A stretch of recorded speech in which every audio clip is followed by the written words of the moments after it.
Howdy, this is Michael Good from reapertrades.com, and here's your Q&A. Just a couple questions now. A couple decent questions, I think. First one is an easy one.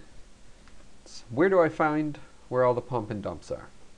One good place to go is stockreads.com. They have all sorts of promoters, and they tell you who's promoting what.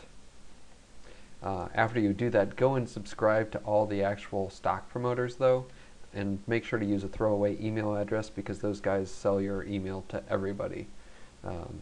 Yeah. Also, I think, what is it, stockpromoters.com? Could be wrong on that.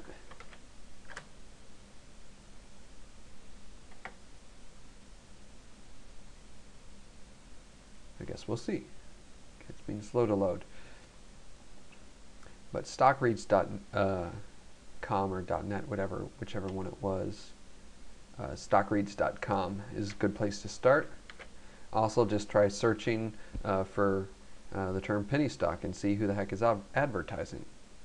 Yeah, stockpromoters.com. So I have my own list of the ones, and I keep track of who is related to who, because don't ever assume that stock promoters are independent of each other. There may be 50 different sites that are all run by the same guy. So also, I encourage you, definitely click on their ads. They spend lots of money on these ads, and we want to make them spend some money. So I do that every few days. And then also that way you can see if there's any new ones out there. pennyprofit.com. I don't even know if they're on my list. But anyway, so that's what you do. Another question. Getting started. This person found me through Tim Sykes. They wanted to know some resources for a complete newbie, and what would I say is the general learning curve for stock trading. First off, I hate the phrase learning curve. It's very ill-defined. And then when somebody says a learning curve is steep, I mean, what does that mean? Is it steep and long? Are we going to define this in terms of like a mountain?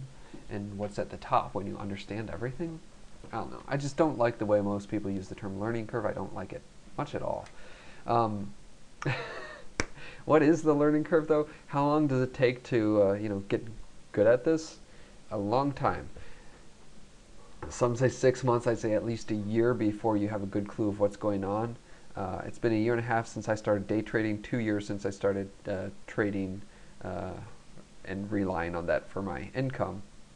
And I'm really just starting to, I feel, get a good handle on things. And also different trading strategies work differently. So if you want to say try buying pumps, you need to understand how the pumps work. And that's different than, say, buying NASDAQ breakouts. You look at this chart, you're like, oh my gosh, this is an awesome breakout. But it's a pump. So what comes after the awesome breakout? The dump. So I have a few different strategies that I use. I mean, there's the basic Tim Sykes strategy, which really, it's focused on only the most ideal trades, the most ideal setups.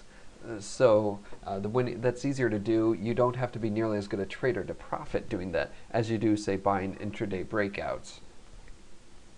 And then, say, buying pumps is a completely different strategy than selling pumps or short selling pumps, because to buy them, you need to understand a lot more of how they work. To sell them or short sell them, all you need to really understand is what indicates that the pump is about to die.